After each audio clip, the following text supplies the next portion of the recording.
Good evening, everybody, and welcome to Rent Free. I'm Kory Amyx. Every Tuesday night, we bring you conversations with people shaping Indiana. Candidates, elected officials, community leaders, experts, sometimes even people everyone seems to have an opinion about. Tonight's guest falls into that last category. If you follow Indiana politics, you've probably heard of the SnydeReport. Gary Snyder has interviewed candidates from all over Indiana. He's talked to Democrats, Republicans, party chairs, activists, campaign managers, county chairs, people running for Congress, people running for school board. If they're involved in Indiana politics, there's a pretty good chance Gary has interviewed them. But tonight, the interviewer becomes the interviewee. We're going to talk about Indiana politics, campaigns, media, the Democratic Party, progressives, coalition building, and why simply talking to people has become so damn controversial. Gary, welcome to Rent Free. How are you tonight? I'm great. How are you? I am doing very well. Thank you. Good. Well, thank you for coming on the show. I know you're a busy man, so I appreciate you taking the time to be on. Well, and you forgot I've interviewed rock stars. You have? I have. Duff McKagan, Guns N' Roses.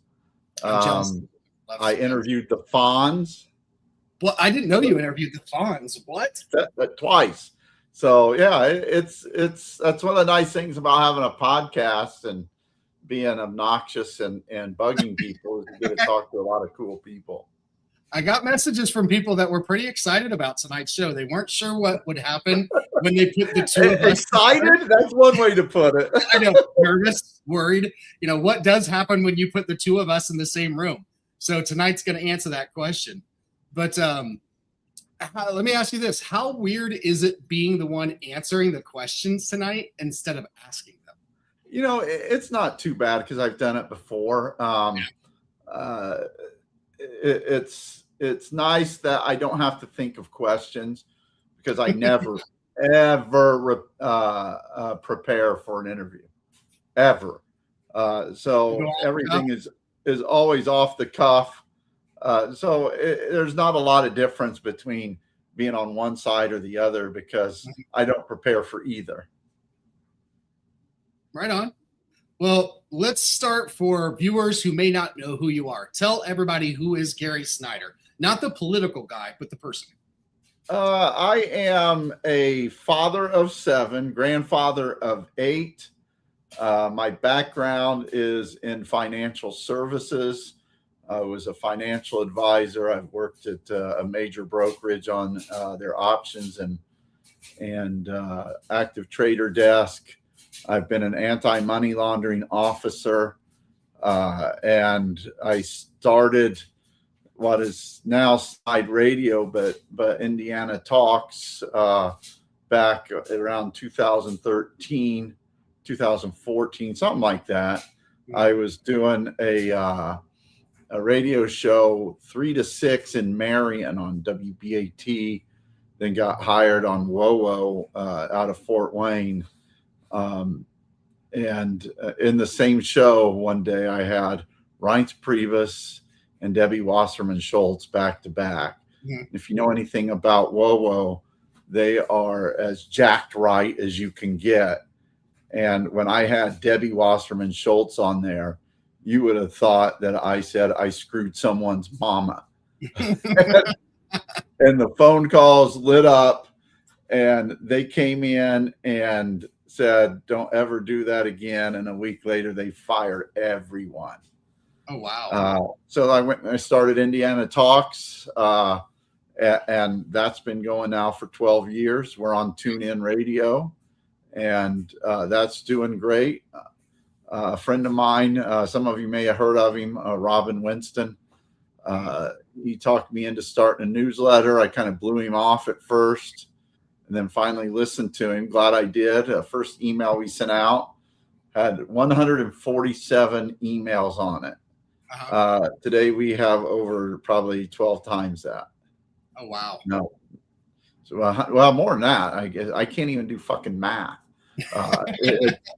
Math's not mathing. 130 Over 130,000 emails on our list. Holy shit, that's a lot. Did you ever imagine that politics it would become such a huge part of your life? Well, no, because I went to Ball State. I was in the Army. That's right. And politics was not in my future. And I started doing politics as a blog maybe around 2008. And I liked it. And then when Richard Lugar was being challenged by Crazy Richard, we kind of gravitated towards Richard Lugar. Actually, I did a lot of work for his campaign, and went from there. I met Dick Lugar when I was still married to my ex-wife. Her grandpa was Doc Bowen. Mm-hmm. Governor Bowen was an amazing man, staunch Republican, but he was a fantastic. I love Doc Bowen to death, and his wife Carol. They've both since passed, rest their souls. But I really enjoyed all the time I got to spend with both of them. But it was an event, and I remember I think Dick Lugar and Mitch Daniels were there at the same time. I don't remember what it was. I think it was a charity event or something. But well, let's talk about. I am a former Republican, so I know. We're going to get to that too. But let's talk about the SnydeReport. Let's go back. How did the whole thing start? Robin Winston. I was talking to him about the radio station, and he's like, I think a newsletter would go over well. And I'm like, yeah, whatever. I didn't know who Robin was or the depth or the breadth of what he did, and literally blew him off the first time, or we'd have a couple more years under our belt. And so we started it. He asked me again a couple years later, and I'm like, well, we want to do it, but we want to do it in a way that's kind of entertaining. So we started. I don't even remember what the name of it was at first. And then my wife is like, why don't you call it the SnydeReport and kind of a play off of your name. And I'm like, well, Snyde is spelled with an I. And she goes, that makes it even better. Right. So we started putting it out as the SnydeReport, and people finally caught on what we were doing. Right. We don't take every headline or a description of an article and change it, but we do sometimes. And when we do, usually it because it's very snide, right, and with an I, and people like that, and it's just grown from there. They do. Katie commented and said language. Oh, Katie, I don't think that. Katie is my favorite. Katie is my favorite sister in the world. We'll be watching language fly right out of our mouth. This is definitely it will be living rent free in your head. How's that? So was there a moment where you thought, you know what Indiana needs? More snarky Snyde shit? I thought it always needed that. That it's the way I always used to write when I had a blog. Yeah. It seemed very popular. We had a lot of people that would come and read what we did. I kind of did that when I was on the radio. I mean, I did 4 years, 3 to 6 in Marion and then in Fort Wayne. And we always tried to be a little bit crass, snide in what we did. So people seemed to like it. So we just kind of carried that over to the newsletter. And, sure enough, it caught the attention of some and just snowballed from there. I definitely have to agree. We were talking a little bit off air before the show started, how infamous the rent-free persona with Beaky, before people knew it was me, when it was just Twitter. And it had, I think it was 800,000 followers it got up to. and it was people gravitated towards that snarky, smart ass, sarcastic, snide take on politics. I mean, I would roast the shit out of MAGA folks and Wall Street, and I mean, I was relentless on them, and people love it. And I think it gave them a laugh. I think, I was never abusive, I was never mean or anything like that, but it was definitely. At least you would, hey, own it, right? At least you own it. What do you think surprised you the most about it, though? Just that people would take time to read what I put out or listen to what I had to say. There's a lot of people out there that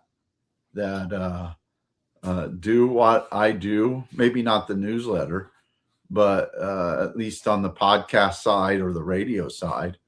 Right. And, we have a radio station where we get quite a few listeners a day, both to our syndicated radio personalities, your Stephanie Millers, your Tom Hartmans, your Democracy Now, and, quite a bit of listeners to, Hoosier personalities like Project Next and Dana Black and My Labor Radio. So, it just kind of took off, and that's what surprised me the most. Back when I was a Republican, the Tea Party turned against me pretty quickly. And up here, nowadays you see the same from the left. And we'll talk about that tonight. So, that's what surprised me the most. Yeah. When you first started it, did you have a vision? Like, is this what you wanted for the show? Or were you figuring out kind of a little bit as you went?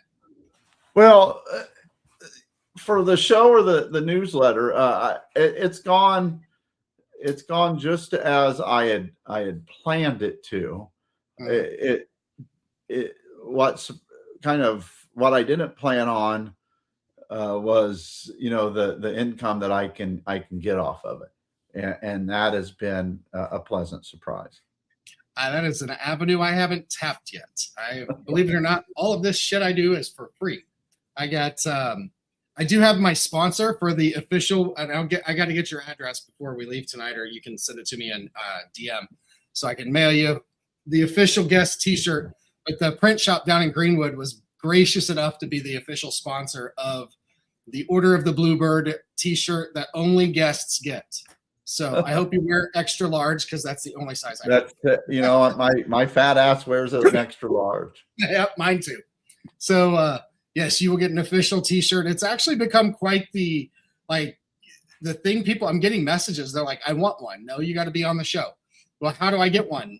You got to be on the show. Like, that's literally the only way that anybody will get these shirts. Here, let me say so. You have to be on the show. Right. Get it now? I've got people wanting the plushies of Beaky too. And I'm like, those things are going to cost $100. No, I'm not doing plushies. Maybe a coffee mug. I'll put your T-shirt on eBay if it's that hot of a commodity. Right. Like, you might sell it for a couple $100. So let me ask this. Let's go back. It's been a while. Do you remember your first interview? Who was it? And believe me, I tried to find out. I couldn't find it. That was too much digging. No, I don't remember. Probably the most memorable episode I ever did when I first got started is that I was having a feud with one of the county commissioners here in town. And we did an episode where we said we were broadcasting from the top of the Huntington County Jail. And this idiot thought we were really broadcasting from the top of the jail and called the sheriff, and the whole bit, wanted an investigation on why Gary Snyder is doing a podcast from the top of the jail. And this dumbass is still in office today. Oh, wow. That's a special kind of stupid. No, we were on the radio once in Marion, and I heard a news story at the top of the hour that said that cell phones were banned from the Grant County courthouse. So while we were on break, I called my wife's cousin and said, "Hey, can you do a role play with me and say that you're hiding in one of the bathrooms in the Grant County courthouse with your cell phone talking to me?" And so he calls in, and as soon as we were done with the bit, probably 10 minutes later, 3 sheriff deputies walk into the managers, the radio station managers, and I get called in there at break, and he goes, "Funny as hell, very inappropriate, but funny as hell. Don't do it again." Well, it's like War of the Worlds. What the hell? Well, let me ask this. So that's your most memorable. Have you ever completely bombed an interview? You were like, "Holy shit, I suck." I don't. I'm sure I have. I just don't remember it. When you first start and you talk to someone famous, you're a little nervous. I remember talking to first time I interviewed Henry Winkler. I was just nervous as hell because growing up, you watch Happy Days. Well, yeah. That was your thing on a Tuesday night. Happy Days and Laverne and Shirley. And here I am talking to the Fonz. That's something that I never thought I would ever be doing. So I was really nervous for that interview, but he was great. I got to interview Lou Holtz at one point. I was kind of nervous talking to him. But I don't think I've ever really just but nervous talking to them. Yeah. Well, what's something viewers don't realize about running a political podcast? The work that goes into it. I mean, just to get this setup with, I mean, this great setup behind us. That's my wife's doing.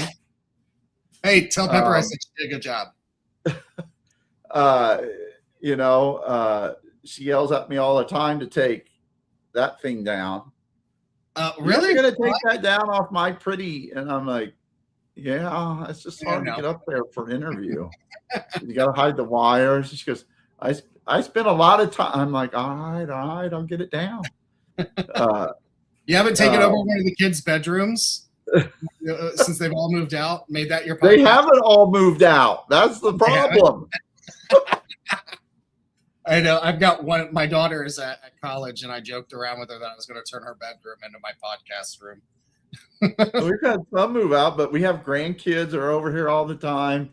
Yeah. We have children. I mean, we downsized to a smaller house because we had like 2 kids left at home, but we probably shouldn't have. Well, I think you're right. I don't think people do realize though exactly how much time and effort does go into creating a podcast, especially when you don't have a dedicated room. You're doing it from your family room in front of the fireplace. So you got to make sure everything's in place back there. And then you've got animals. Yeah. I mean, I have 3 dogs out there. I was interviewing Bo Bai once, and we who was it? I think someone said, "Why don't you just leave the dog in there with you?" And at the time, he was a 5-month-old Great Dane puppy, and literally he tore the whole thing down right in the middle of my interview. Oh, jeez. So with Bo. Oh, Bo came to the house. So Bo was at your house for it. No, he was video, but yeah. But he knocked my table down, my camera, my lights. Oh, shit. And while I'm picking it up, the damn dog jumps up in my chair. And when I get everything set up, it comes back on. So the first thing Bo sees is my Great Dane's face right there in the camera. Oh, okay. Please tell me that was recording. So It was. There's got to be bloopers of that. That's funny. Well, what do you think the hardest part is about running a podcast? God knows I could answer this. Do you think it's booking guests, editing? Because I know we were talking about this off air. You tape yours a lot, and so I you've do. got a lot of editing. Do you think keeping up with the politics is harder? Social media? Which one's the hardest part? Social media is hard because there's so much of it. Booking guests is difficult.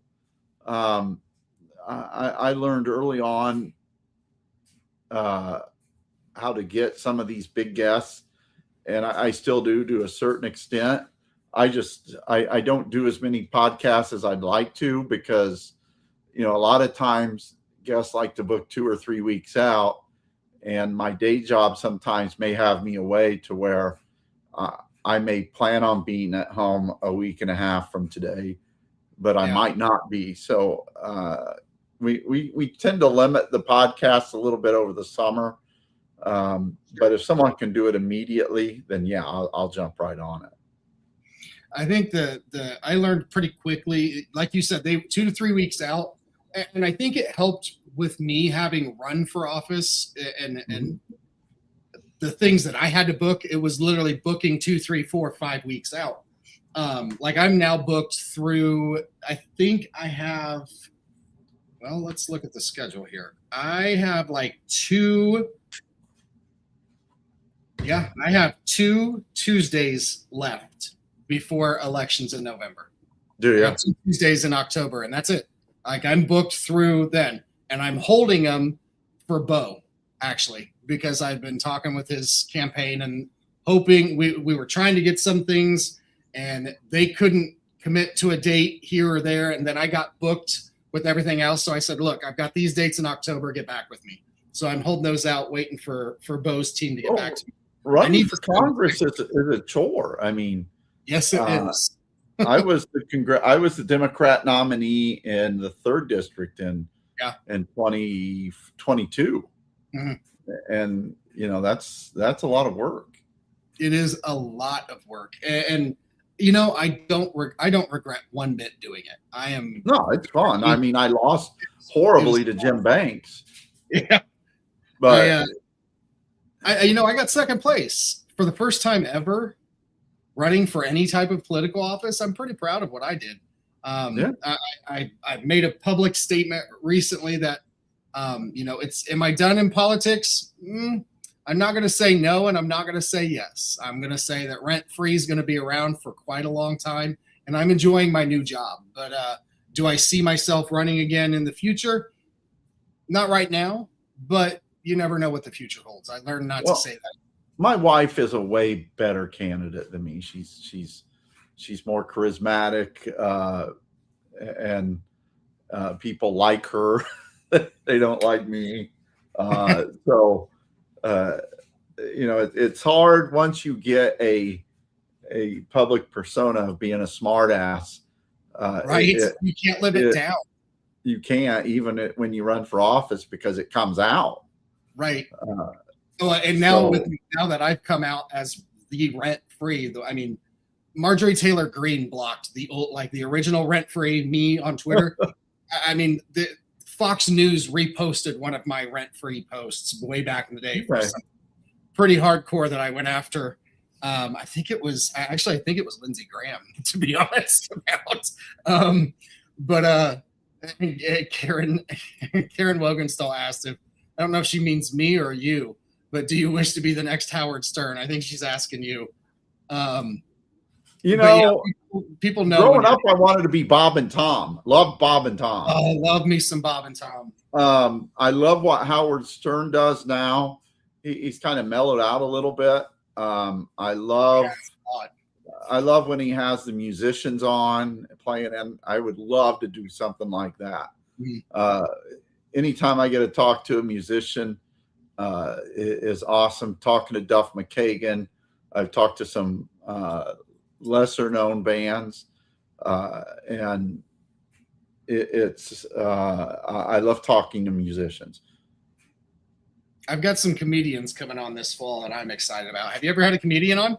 Yeah, a lot. I've had quite a few here. I had Trey Crowder on not too long ago, and Jason Salmon I'm working on a couple others that are going to be in the area. I've had Billy Gardell on before. Horrible interview. Really? Horrible. What made it horrible? Just that he wasn't funny. You're expecting really? people to be funny, and then they're like, I'm like, Jesus, people, come on. How many interviews have you done now? What's that? How many interviews have you done now? Do you know? I've lost track of how many I've done. But I'm trying to Brett Terhune. I've had him on. Your emotional support, Bill. He's great. I had I'm trying to remember some of the other. Julie Brown, remember her from MTV, the redheaded Downtown one? Julie Brown. No, the redheaded one. The redheaded one. Oh, okay. I had her on before, way back in the day. I had Todd Bridges on once. That was just from Different Strokes. Oh my God, that was so awesome. That would. I mean, because I'm watching that show when I was younger was just. Oh yeah. Just great. That makes me miss. For me, back in the day, I was a movie critic, and so I got to spend a lot of time at Comic-Cons, actually, in the green rooms with the actors. So I would write articles, and that was my thing. And for years, kind of like you, how you said, I think it was Rod or Rob was after you to get into doing this type of thing.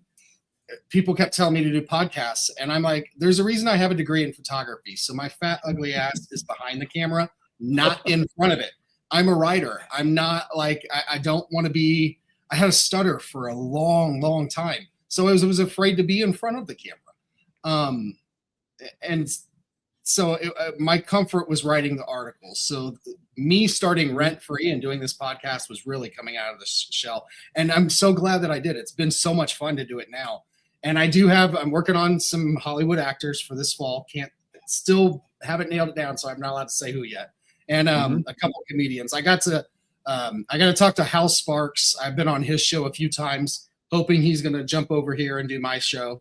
He has the Mega Worldwide Tour. Okay. He's a comedian and an actor, a great guy.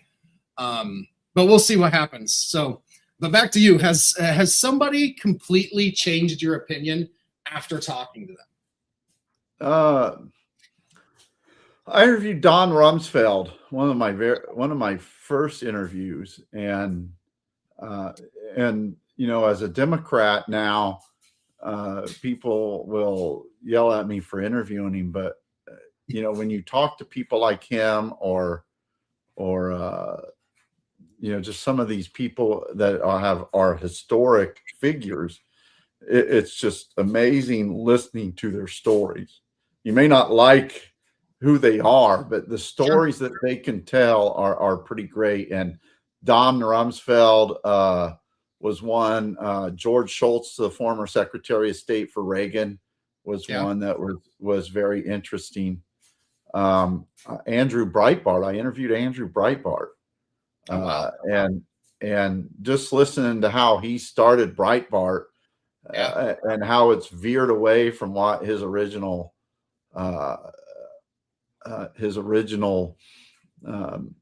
idea of the website was when he started it after he died was pretty cool. And the way he talked about how he helped Arianna Huffington start the Huffington Post.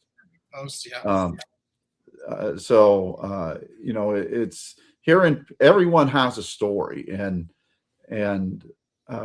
I like, even if I don't like you, sometimes hearing your story is still interesting. That's what I liked about Doc Bowen, hearing his stories. You know, I didn't always agree with some of his politics, right? But I mean, when you went, it was called The Lodge, his house, floor to ceiling pictures of every political figure. I mean, Lee Iacocca, you got, I mean, he had a photo with, I think it was Gandhi or somebody like you didn't expect it. And he could tell you a story for 30 minutes on that one picture. And it was 4 walls, everything. I mean, wall to wall, floor to ceiling. Photos. You know, and he had photos with Bill Clinton. You I wouldn't was think invited. I was invited. I was a Republican at the time, and I was invited to Andy Jacobs' house. that. He was teaching a class at IUPUI, and I was in his class. I had to do something with politics, and he invited me over to his house, and I went over there into his office, and just the pictures he had in there with the people that make history at the Yep. time was just, to me, very cool. Do you think that politicians act differently when cameras are rolling? Yes, of course they do. The one I use as an example all the time is Debbie Wasserman Schultz. Uh-huh. I had her on my show, and we're talking before we go live. Just the nicest lady, sweetest lady I have ever talked to. Couldn't be more cordial. And as soon as I said, "Welcome to the Gary Snyder show," something fucking snapped. And you see what you get on TV. And then as soon as I said, "Thanks for coming on," back to just being the nicest person you can meet. It's insane how I will agree. And I'm going to catch hell for this one. So when I first decided that I wanted to run for Congress, everybody knows that I started out with running in the 5th district. So I went to this town hall Micah Beckwith held in Delaware County. And I went with Julian Frank, Jackson Franklin's twin brother. And we went, and Micah acted normal at first. Batshit crazy started to come on later. You can't tell me he's not a dickhead off. Oh, he was an ass. His chief of staff is one of my frat brothers who I loathe. I can't stand Greg Pulse, who is his chief of staff, or at least was. I don't know if he's still his chief of staff. But in the beginning, I'm sitting there, I'm like, okay, this guy's getting a bad rap, and then the asshole in him came out, the dick came out, and I was like, oh, this dude's a dick. Like, does Micah change?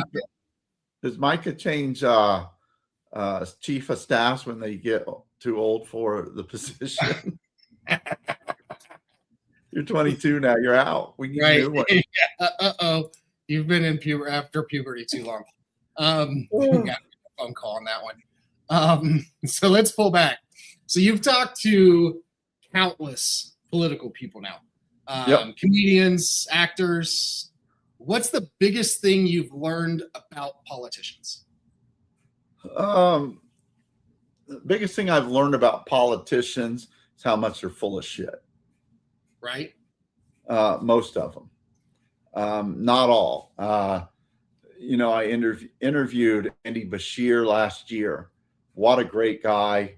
I was going to say, is he a nice guy, like down to earth? He is. He is one of those people that you get what you see. And that's why, he's won twice in a red state. That and his opponents were assholes and no one liked him. That always helps. But very, very great guy.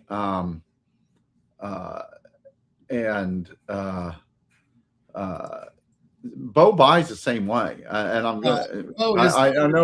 I know half your fucking audience is going to lose it now, but Bo is very genuine. He is genuine. His dad is. Yep. Joe Donnelly, but I've got to spend time. Bo was Joe Donnelly is a great guy. You get what you see there. I was shocked. I met Joe for the first time in Shelbyville at an event. I think it was like the Democrats dinner for Shelbyville. And then I ran into him at the state convention, and he remembered me by name. Now, I know I was a congressional candidate, but there's a lot of congressional candidates out there. I genuinely did not expect Joe to remember me by name. I was very impressed. He did the same with me. And, Andy Bashir, I interviewed him over a year ago, and we go to a fundraiser for him here in Indianapolis. Uh-huh. And he knew me right away. Oh, really? There were no aides. He knew me right away. He knew my wife's name. That's pretty good. And that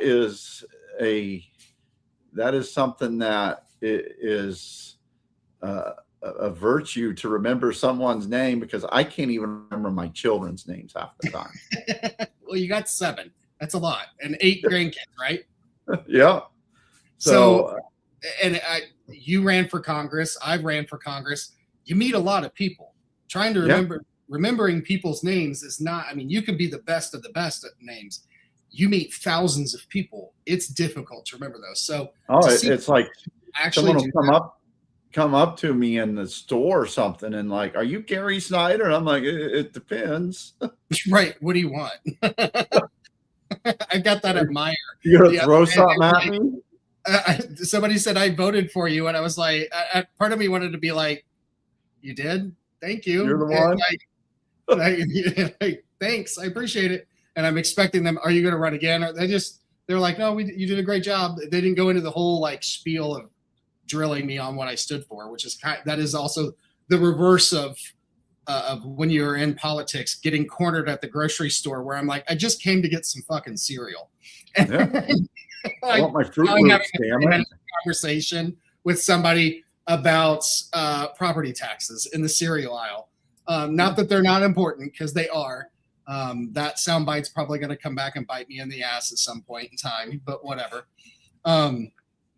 But Gary, you probably have one of the best views on Indiana politics, not because you're in office, but because you've talked to almost like everybody. Mm-hmm. So how would you describe Indiana politics today?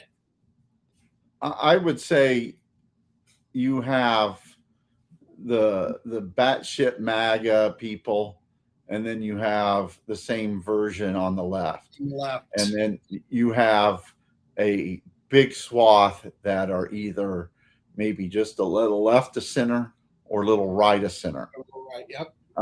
And unfortunately, the far left or the far right are the ones that get the attention, because they have the loudest fucking mouths. And the ones in the middle tend to get ignored. And if you look back at Indiana, successful Indiana politicians, your Evan Bayes, your Joe Donnellys, your Mitch Daniels, imagine a world. Could you ever imagine a world where Mitch Daniels would be called a rhino? Or Ronald Reagan would be ostracized as a rhino today. Right.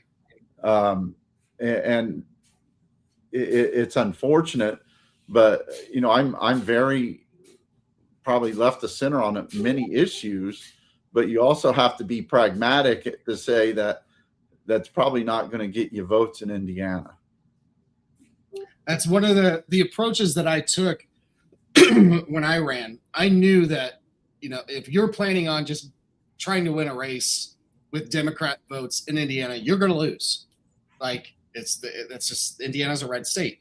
You've got to be able to talk to both sides. That's part of the job. It's a purple state. No, it's not. It's red. Right. It's red. It is. We hope it to be purple one day. I would argue that. It's not now. It's not right now. Maybe it was purple after Obama for a while before it reverted back to red. But I think that you've got to be able to talk to both sides. And that's the problem that I think the far left and the far right have gotten away from. They want to take their kickball home when they get pissed off because they're not getting their way. And we're seeing too much of that from both sides. It's more prominent on the right because they're in power. Correct. You have the I'm going to say literally the conservative wing of the Republican Party is almost exiled now, and you have people like Micah Beckwith and Jim Banks that run the party now. Hell, they're even talking about running someone against Todd Young, which is shocking. I remember when Todd Young was the extreme. Like Yeah. Todd Young looks normal again. Like that's how far Did shit. you know he's a Marine? Todd is? I didn't know he was a Marine at one point. I didn't know that either. You only heard it every fucking commercial. Oh, I didn't see. I turned the channel. I never liked Todd Young to begin with, so I'm like, oh fuck, another Republican. I'm turning it. It's the same with oh god damn it, Braun's commercials on YouTube last year. I was so over them. They were all over fucking YouTube. Every video I turn on, there was a Mike Braun. Dude, do you own anything other than khakis and a blue shirt? And a blue shirt, yep. Well, if you had to rank them, Gary, messaging, organization, fundraising, candidate quality, culture, national politics, what's the biggest mistake Democrats keep making? Thinking that in Indiana, that we are a purple state or a progressive state, and that if you're a progressive, you can get elected in Indiana. You're not. You might in your Indianapolis or your South Bend or your Bloomington. Sure. But as a statewide candidate or in a place like BFE where I live, you're not. Those people hurt us as candidates. What do you think the biggest mistakes Republicans keep making? Just to play devil's advocate. Well, they're not making many because they're in charge. Well, they have been for 40 years congressionally. Yeah, and I mean, here in Indiana, every time I hear a Republican complain about something, I'm like, "You've been in charge. Right? This is your fault. You did this. We need to get truckers off the highway that don't speak English. Okay, what took you so fucking long? You've been in charge." Right. Do you Crime's think going up in Indiana? You've been in charge. that part exactly. Do you think that Democrats sometimes spend too much time talking to Democrats and ignoring Republicans? Yes. I mean, you can look now. We're in the general election. I mean, we are in general election mode now. Granted, Labor Day, that's when most people hit. I look online, and right. You can go to almost any candidate, and they are in front of Democrat groups. So unless you're living in Indianapolis or Bloomington or, the handful of pockets where Democrats win in Indiana, you're wasting your time because those people are going to vote for you anyway. If you're not talking to people other than Democrats at this point, you're probably going to lose. And you're probably going to lose 70-30. That's where I think I made my biggest mistake, and I don't know if you followed my race at all, but I spent a lot. I knocked on, we estimated based on my door tag or my door hangers, I ordered 25,000 of those, and I had less than 2,000 left. So we know I knocked on at least 23,000 doors, right? Give or take a couple hundred. I didn't use vans at all. I wasn't. The Democratic Party wanted to charge me, I think it was $2,300 to have access. Van. We told them. I was like, no. I mean, because I helped my wife. Now, granted, she's fired me about 3 or 4 times as her campaign manager. And I really, really have to tone it down. But no, we're not using van. But it's outdated. It's so bad. I mean, from what I've heard from other candidates, so badly outdated. Like you want to charge people then to input for listeners. Van is like the Democrats. They want you to be a data collector for them. That's why they want you to run. You're paying the money to do all the work. I'm like, no, you should be donating to my campaign because I'm updating your database. Like, get the fuck out of here. I'm not going to pay money into that. And Democrats, I know, like, get over it. Listen, my wife is very excited about running, and she does a great I'm job. following her. She's doing a good job. She stays on message. No thanks to me. She does a great job. She's very excited, very enthusiastic. Granted, it's a tough district, but you never know in an environment like now. And we sit down, or she does, just like we're doing, to talk with, and I'm not going to name names, Sure. with the House caucus, and the first words that come out of their mouth is, we consider if you get 30%, that's a win. And you could see the her enthusiasm just ooze out of her when they said that. And I'm sure that conversation was had with many candidates. That's just that's not encouraging. That's discouraging to people, and they shouldn't be doing that.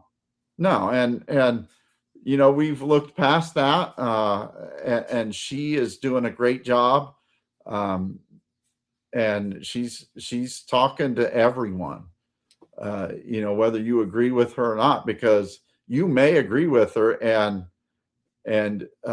you may agree with her and not know it. You may disagree with her on some things, but you know, she was having a conversation at the fair last night with a guy who thought they were going to, you know, kind of stump her on a few things. Do you know what a woman is? And she's like, I've been married for 31 years, have 7 children and 8 grandchildren. I can assure you, I know what a woman is. And he was just like, wow.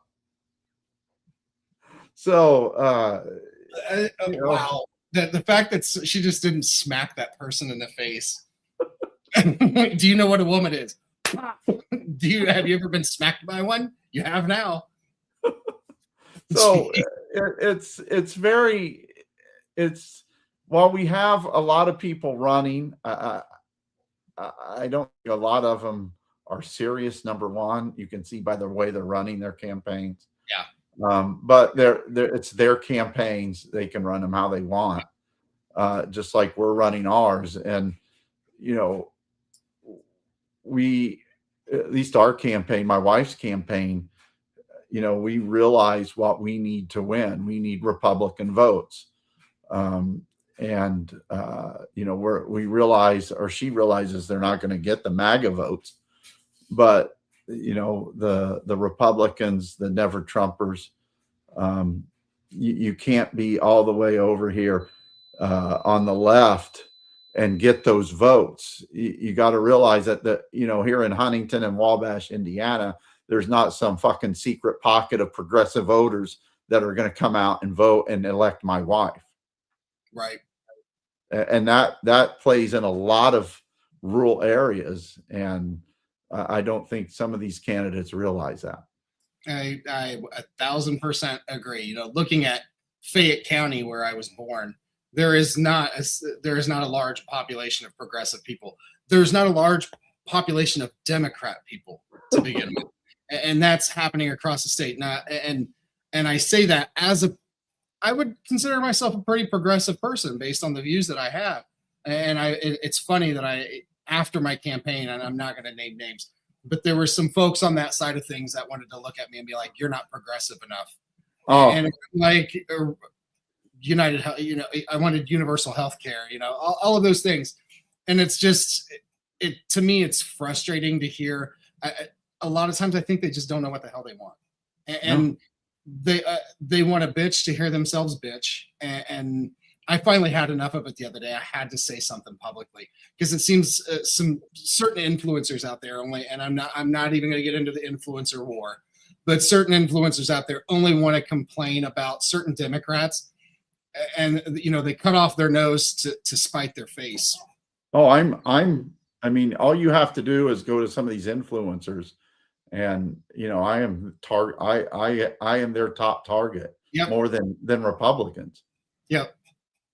So, and it's just, I've steered clear to them. I've gotten invites to join their little, you know, their Mean Girls network, and so that's a nice way of fucking putting it. I steer clear of the Mean Girls Network. I'm not doing it. But what do you think what's something voters actually care about that politicians don't seem to? I think they care about, and that's a tough question. And someone asked me before, what does it take to get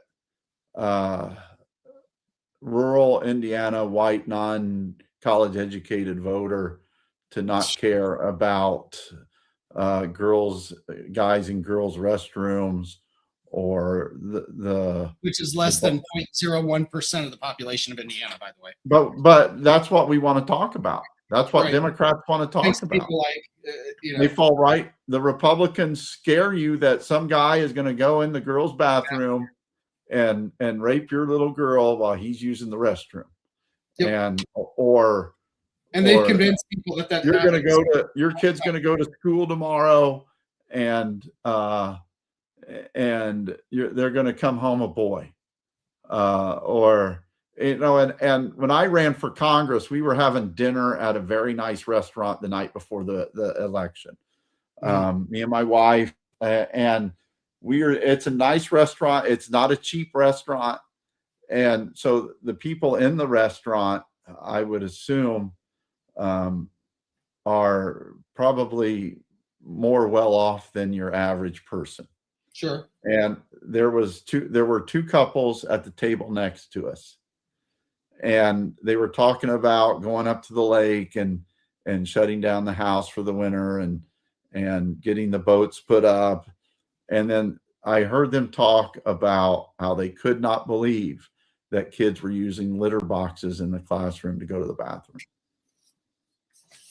Jesus I looked Christ. At my wife and I said, "We are losing tomorrow." Yeah. If that's what people are talking about, we are losing. Yeah. And I've often talked about the social media side of things, being a whistleblower and investigating a lot of that stuff online. Like it's actually in part of the book that I'm writing. And it's actually the whole focus of the second book that comes after it. Social media it's rotting the brain of people. It is. It's called manipulation as a service. It's propaganda. I mean, it's a multi-billion-dollar industry, which is why Elon Musk bought Twitter. And I'm never going to call it X. It is Twitter, just as much as Deer Creek will always be Deer Creek. Deer Creek. It is Deer Creek. I don't give a shit what else it's called. But social media has destroyed people, and I think it's also it's made candidates think that their voice is louder than what it is, and unfortunately, it makes it feel like candidates also have more support than what they actually do. When you've got one person operating 10 accounts that look like it's 10 different people, but really it's just one, and they're doing it to amplify you, that's misleading to a lot of people. And that's what that manipulation as a service. You saw that during the convention. Oh, I saw it in my own campaign. I'm not going to name names, but people, they used it. With Blythe and Bo, if you said something nice about Bo, you would have the Legion of Doom come upon you, and you find out it's the same damn 10 to 15 people. Same group of people. Yep, exactly. And that's one of the things that's, I adamantly, as a whistleblower, I was online investigating those things, hunting down people that were doing that. And I learned that I got the skill set that was able to uncover those things. So not only was it frustrating with my own campaign, seeing it happen across multiple campaigns, not just, in my own race, but in multiple races, it's frustrating because that is a Republican tactic. It has been for years. I don't know that. I'm sure it's been happening with Democrats for a while too, using it, but not to scale, not to what I've seen Indiana using it. And to give an example for folks to know what I'm talking about, I'll put it into entertainment industry. If you're a nerd like I am, and if you look here to this side of my desk, you can see all of my superhero stuff. So I'm a big nerd. I enjoy that stuff. Let me make sure I get my computer turned back around right here. Justice League, Zack Snyder's Justice League, did terrible in the box office. And there was this swath of online people who were trying to get the Snyder Cut refilmed. Well, it ended up being 10 people operating hundreds of thousands of fake accounts that ended up getting Warner Brothers and HBO to drop like $3 million to have them redo the movie. And it was all because of 10 to 15 people operating fake accounts. So I just saw that can do. I saw a video and it really epitomized what, I'm sure the right does it, but I don't see the right as much as I do the left. I tend to piss my own party off or people in my own party more than I do the right these days.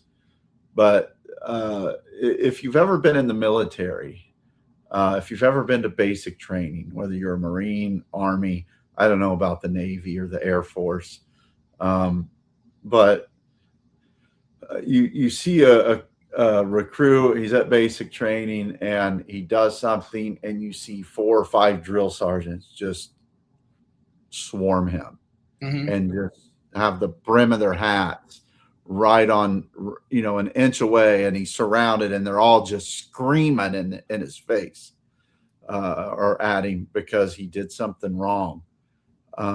That is what we had to deal with up until our convention.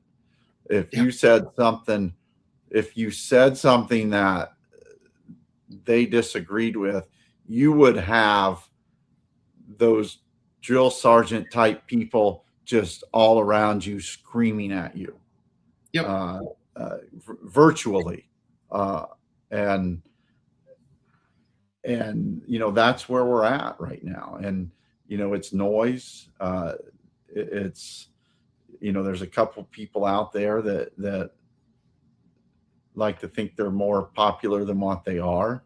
And they continue to just show up in my feed, even though I fucking blocked them and muted them. They're still there. I'm like, you're doom scrolling and you're like, right. How'd that get there? Still there. I blocked you. Go away. When you're interviewing candidates, can you usually tell who's actually talking to voters? That's a question that I got messaged in a DM about. Yeah, I think most of them do. I mean, can you tell who's listening, and can you tell who's repeating? Who's repeating consultant talking points? That's a good one. I don't see that very often because let's be honest, most of the people that we talk to can't afford. They can't afford a consultant talking points. Right. God knows I could have used one. The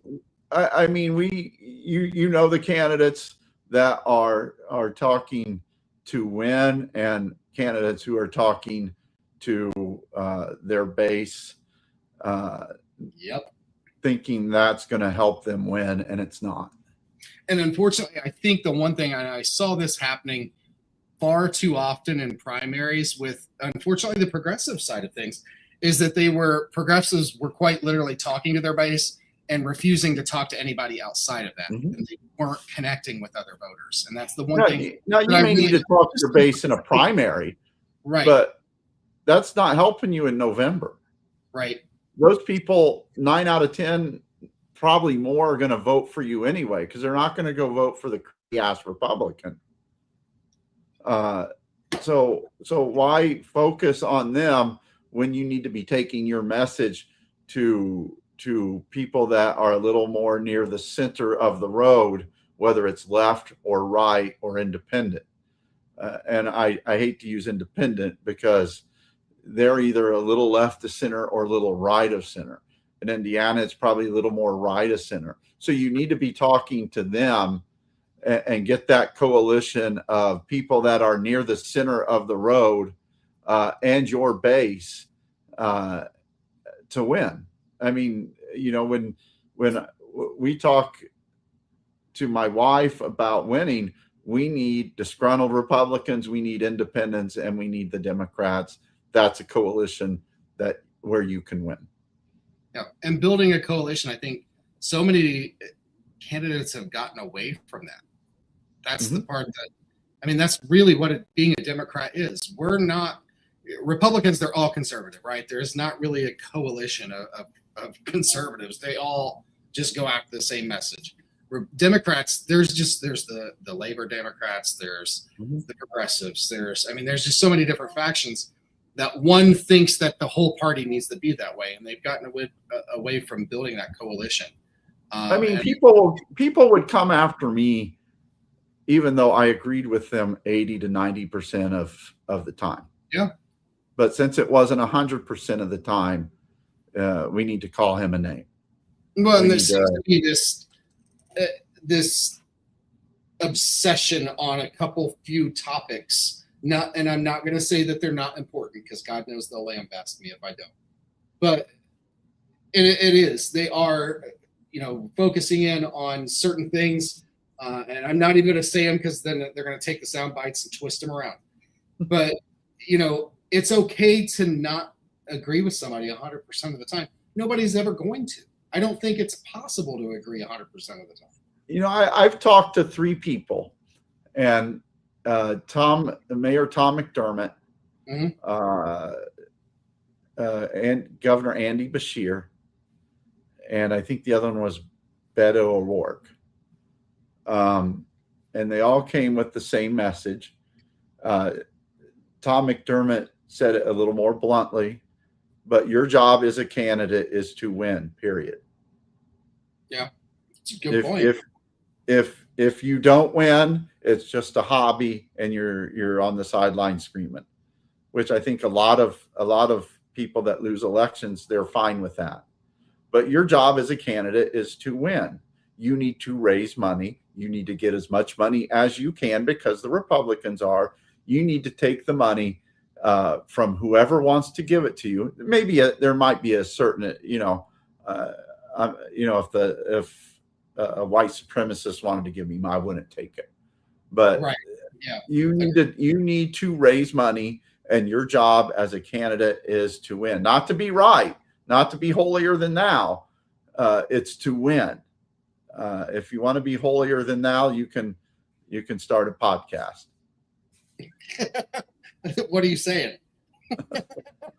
We didn't win. Well, I'm fascinated too, though, by candidates, and I know I'm going to get hate mail and I'm going to get shitty looks because of my race, and I'm not picking on this person, but it is a good example of candidates who just run and lose and run and lose and run and lose, and they don't stop. It's almost like it's become a job. And again, I'm not saying this because of who beat me in my race. There's a lot of people who do this, that run and lose and run and lose. Like, Cindy Worth is not the person I'm picking on. I'm actually thinking of a couple folks up north, but also across the U.S. People keep doing it, like they're making it a job. And it's like, at what point do you stop? Your job as a candidate is to win. If you do not win, you do not have a seat at the table.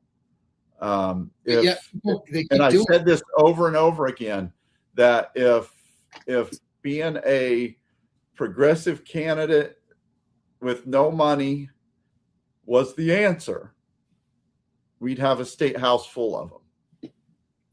That is the truth. That's a very good point. And everyone can, and I'm not going to say everyone, but the people that say I don't take PAC money, I don't take corporate money, that's because they're not fucking offering it to you. Yeah, you can't take it if you don't offer it. I was one of those people that nobody offered me that money. No, I wasn't seeking it out either, but I also wasn't seeking out money from. They're not going to give you money. They give money to winners, and you're not the winner right now. True. So, Well, let's If shift you're a gears. candidate, your job is to win, and you're not going to do that with having no money and talking to your base only. Period. Well, let's shift gears a little bit because this has been something on my mind since I ran for Congress. Let's talk about. Well, we'll come back to that. I want to talk a little bit about current events first because I think what's happening right now with Lindsey Graham and Mitch McConnell is interesting. I think, to say the least. Let me ask your thoughts. Do you think the picture that was released of Mitch is real, or do you think it's AI? It's got to be it. I think it's AI. At least some portion of it is.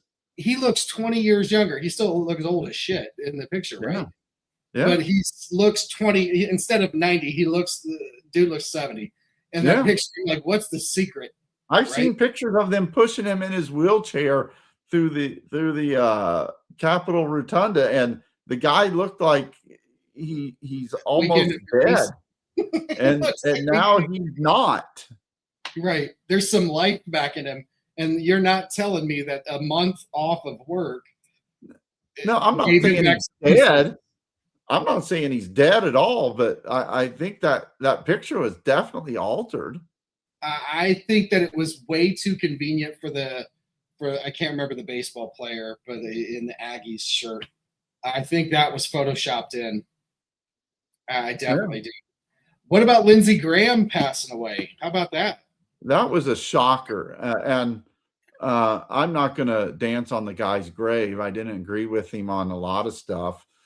My wife had a very, very good write-up that I actually put in the SnydeReport today. That, and basically it says, I may not like you, but I don't want you to die. I agree. I wouldn't wish death on somebody, anybody. I mean, and I'm not going to celebrate. I say that now. I will celebrate Lindsey being gone. I 1,000% will celebrate, and I will celebrate when God takes Trump off this earth by natural causes. Come on, I'm going to try not to. I used to say I'm a Colts fan, right? And I hated the Patriots, and I hated Tom Brady. And I never wished Tom Brady an injury. As someone who's played football, you don't wish someone an injury. It comes back tenfold on you. But with that being said, if he gets hurt, I hope it hurts like hell. Right. So I don't wish death on anyone. Agreed. Everyone is someone's father or mother or sister, and it's maybe it's not the popular thing to say, but I don't wish death on anyone. I'm not going to celebrate his death.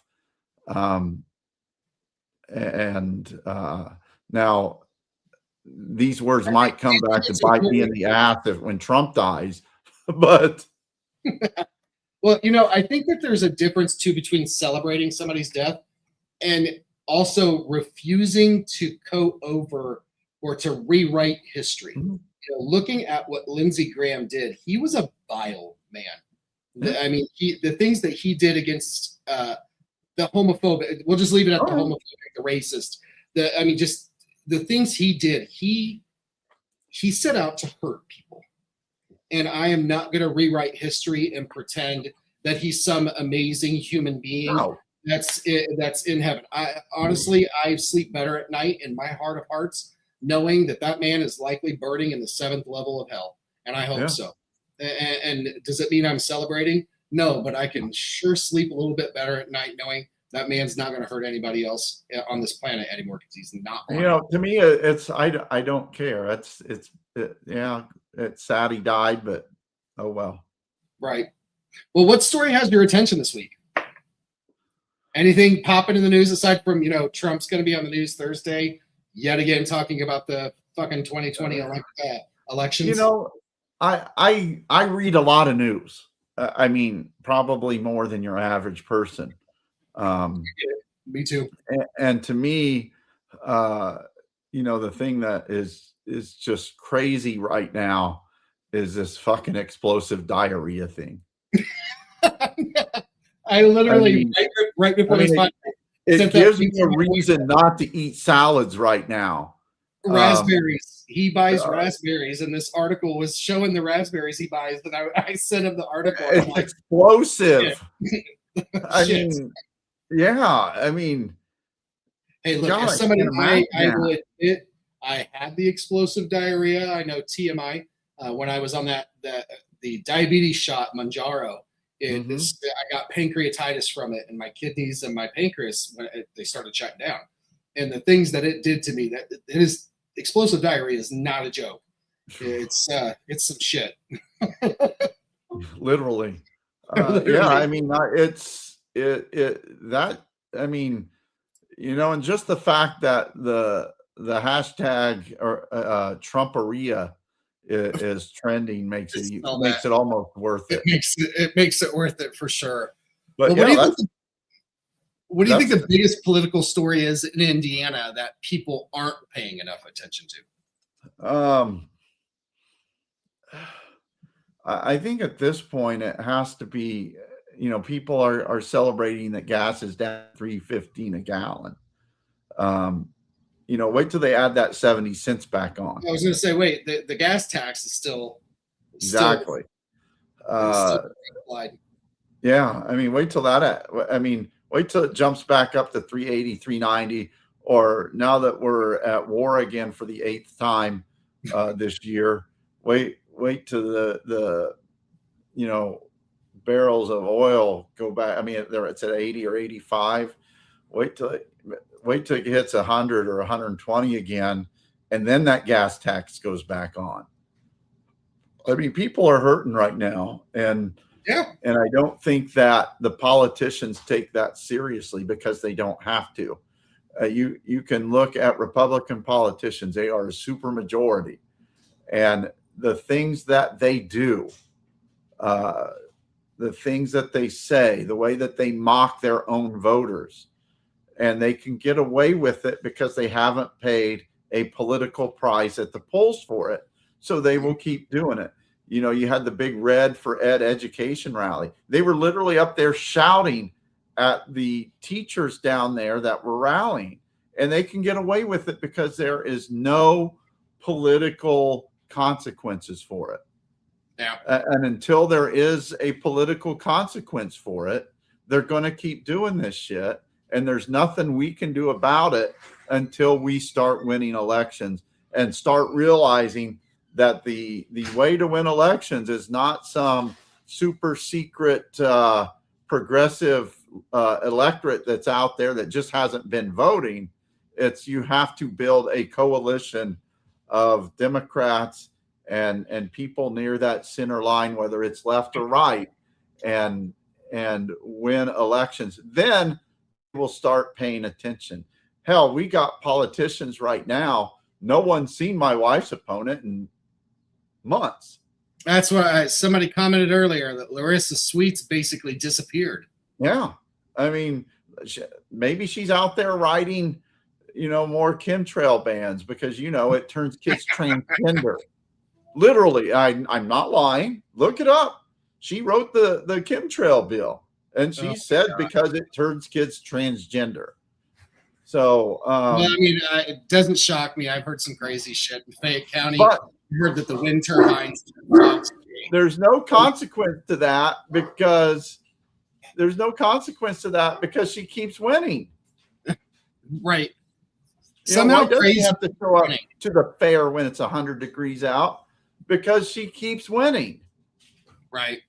And then, she can keep doing this chemtrail shit because she keeps winning.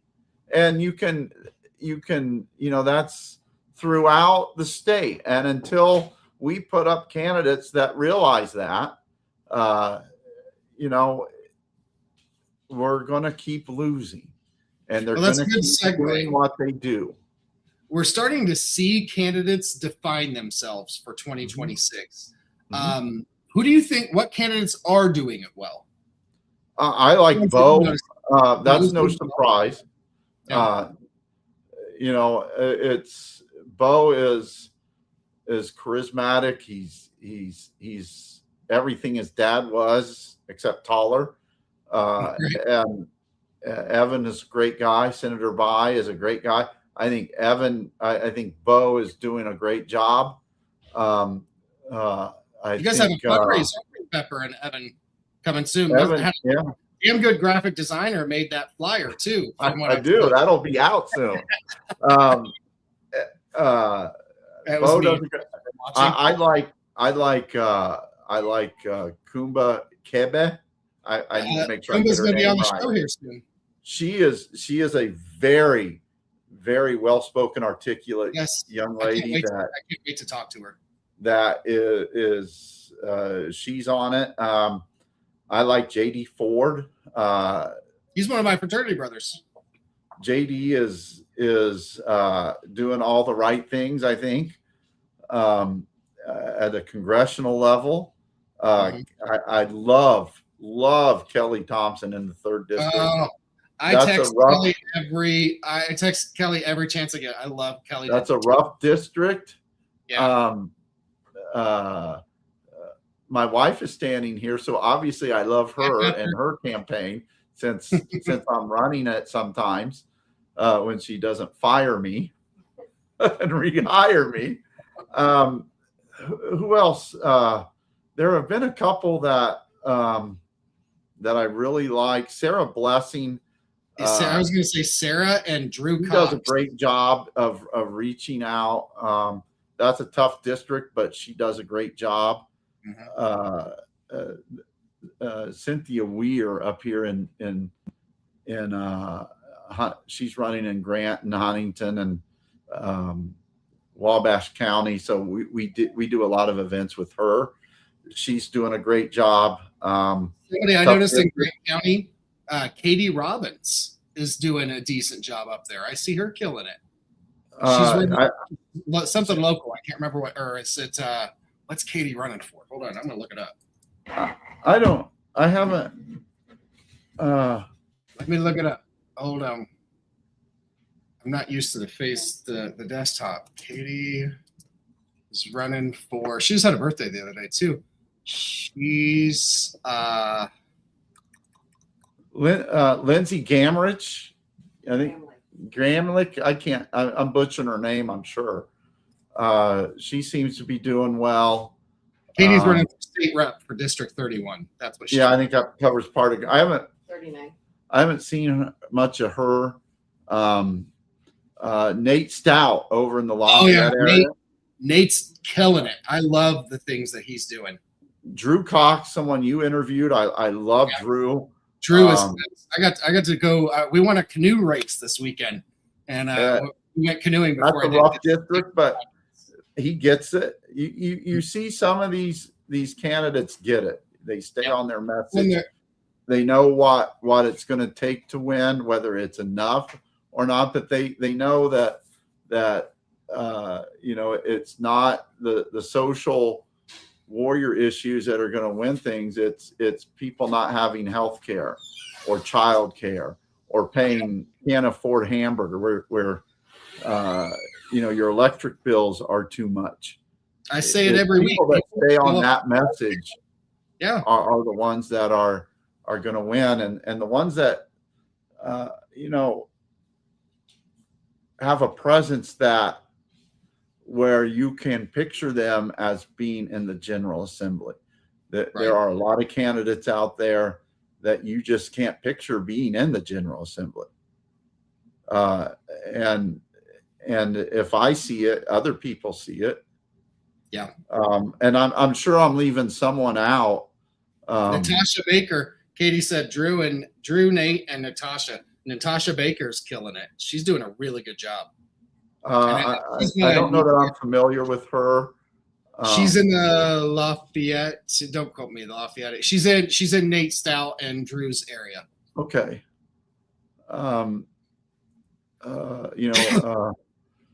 As far as candidates that are running, John Bartlett, I think over in Adams County. Yeah. He's doing a great job.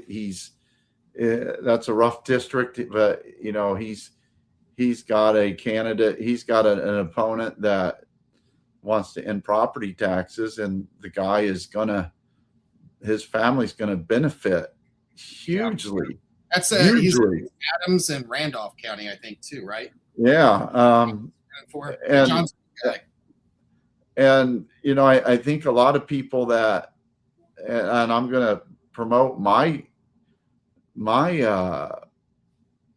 business a little bit here, because a lot of these people realize that reaching voters. David Boyd, I think someone you ran against. Yeah, David was one of my opponents. He's now running for state rep. Which I was really cool to see that he stepped up, because he didn't plan on running. I think he even posted that, and they asked him to. So that's pretty awesome. I wish David the best of luck, David, if you're watching. I hope he does well.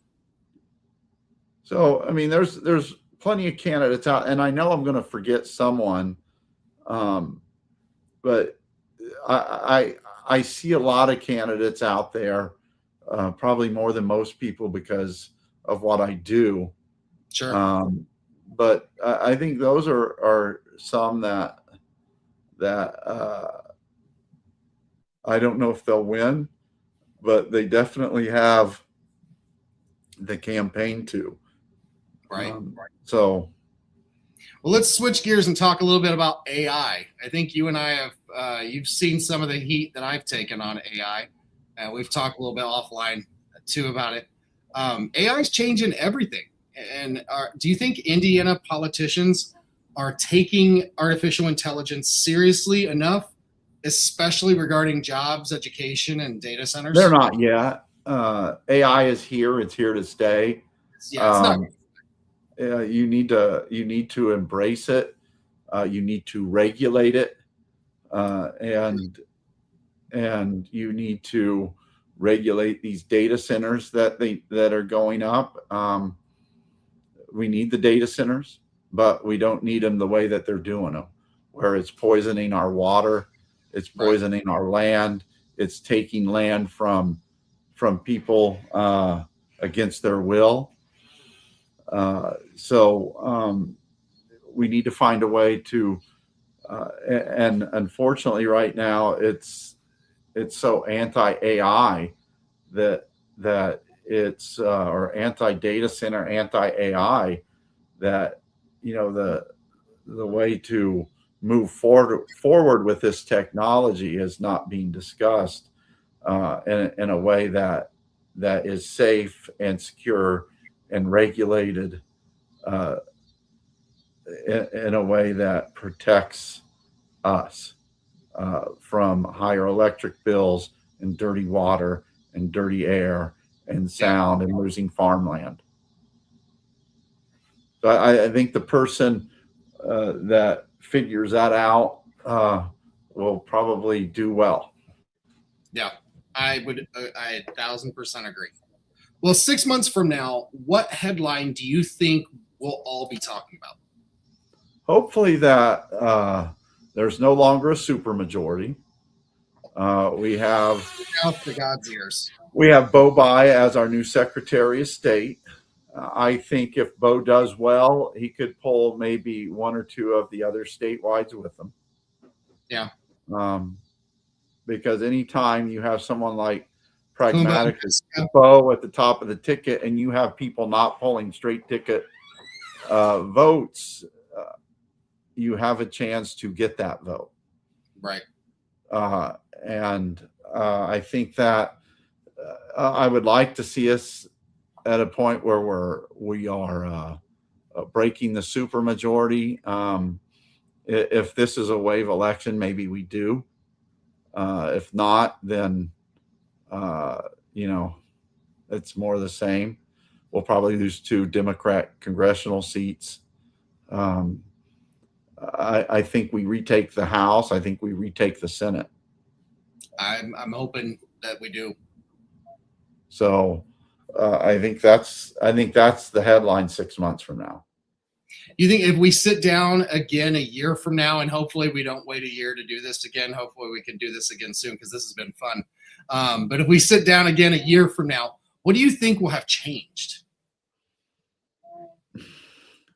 I don't know that a whole lot. And it all depends on state politics. If Bo wins, I think that could lead the way to more centrist candidates. And just because you're a centrist candidate doesn't mean you can't have some beliefs that are progressive. You can. I agree. Maybe you don't agree 100% of the time, but maybe we can agree that, healthcare is a right, and that if, maybe Medicare for all isn't the answer, but maybe Medicare for those who want it. If you want to keep your employer's shitty insurance, let them. I'm signing up for the state stuff. Right.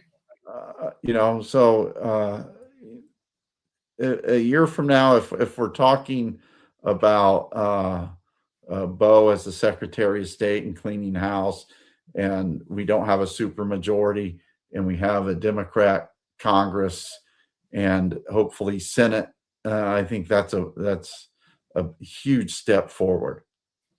Yeah. All right, Gary, final question. So this show is called Rent Free.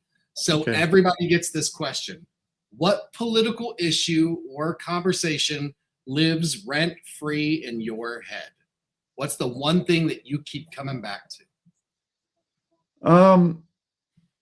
How in the hell did we elect Trump twice? Yeah, I ask myself that a lot too. And I understand talking to some people how he did, but I'm still scratching my head. I mean, literally, how in the hell did we get here? How in the hell did we get some 2 hours on myself. These, conservative people like Jim Banks went from being a Mike Pence type, Mitch Daniels type Republican to being MAGA. Right. I agree. And we probably could do another podcast on that, but we've reached the 1.5 hour limit. So Gary, I genuinely thank you so much from the bottom of my heart coming on the show. It was an honor to have you on. It's a pleasure being on with you.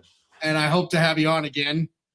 One thing I definitely respect about what you've built is that you've continued having conversations, even when not everyone agreed with who you invited or what you discussed, whether someone agrees with the interview or not. Creating a space for people to talk, it's valuable. And so thank you for taking the time to be here. Thank you for having me.